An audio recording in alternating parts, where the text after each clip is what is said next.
Hello friends, welcome back to my channel. My name is Megan Aldridge and I am a writer and a proofreader. Currently, I am working on my debut novel, which is a dark fantasy historical romance.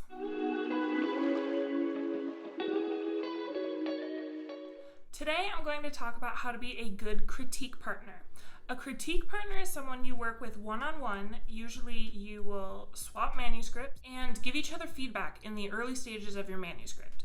Now you can do this anytime between your first draft or right before you send it off to beta readers. It's up to you.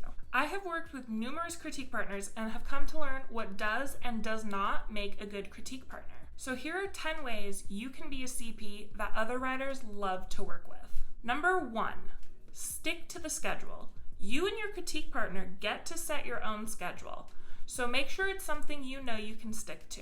Once people get off schedule, the work no longer becomes a priority, and you will see people stray further and further from the schedule that you two set up together, until it just becomes a when I have time project. This is so unhelpful, because usually people that are working with critique partners are doing so because they want to be published. This means that they need the work done in a timely manner. Now, there are always extenuating circumstances, of course, but do not make these the norm. If you have a meeting or swap set for every Tuesday at 4 p.m. to discuss each other's work, do not purposely fill that time slot with anything else. Treat it like everything else important in your life. You would never schedule something at the same time as your doctor's appointment and then just tell your doctor, I'll be there when I'm there. So please do not do that to your CP. If you can, schedule things for a different day or time. They made the time for you, now you need to do the same for them. Number 2, give actual feedback. Summarizing the chapter or telling them all of the grammatical mistakes that they made is not helpful. Sure, grammar is important and it does in fact need to be fixed, but it should not be your sole focus unless they asked it to be. Give feedback on character arcs, relationships between characters, the setting, world building, how a scene makes you feel, things that took you out of the reading experience, etc. Writers need to know what is and is not working. Number 3, and I cannot stress this enough, read the book. This may sound insanely obvious, but I have worked with multiple critique partners who did not read my book, and then they tried to offer feedback. It is glaringly obvious when someone is not reading the words on your page. This is not a high school English class where you can just hop onto Cliff Notes and then fake your way through the test.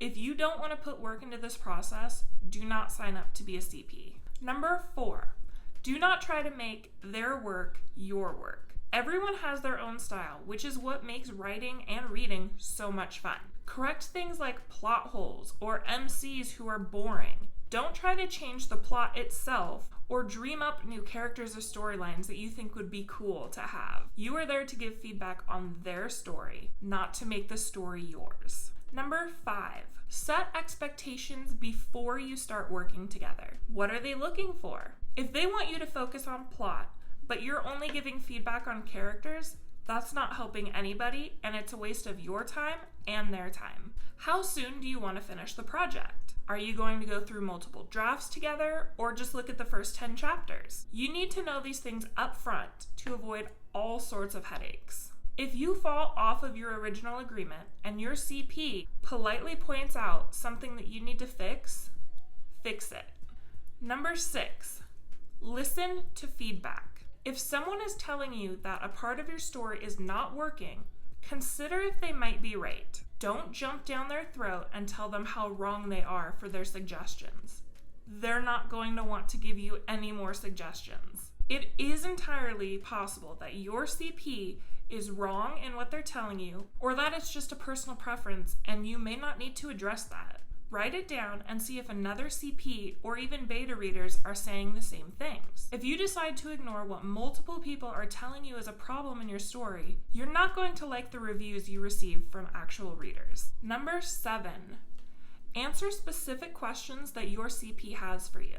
Your CP may ask about specific lines, book blurbs, or anything else related to the publishing process. Try your best to answer those questions honestly and in a timely manner. Number 8, don't be afraid to offer suggestions. If something isn't working with their story, tell them what the problem is as specifically as you can, and then try to offer an alternative on what could make the scene better. Remember, you're not making this your own.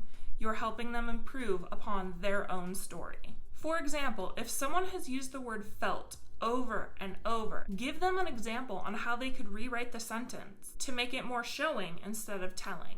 This will help them rewrite all of the sections that they need to in their manuscript, and it took you almost no time at all.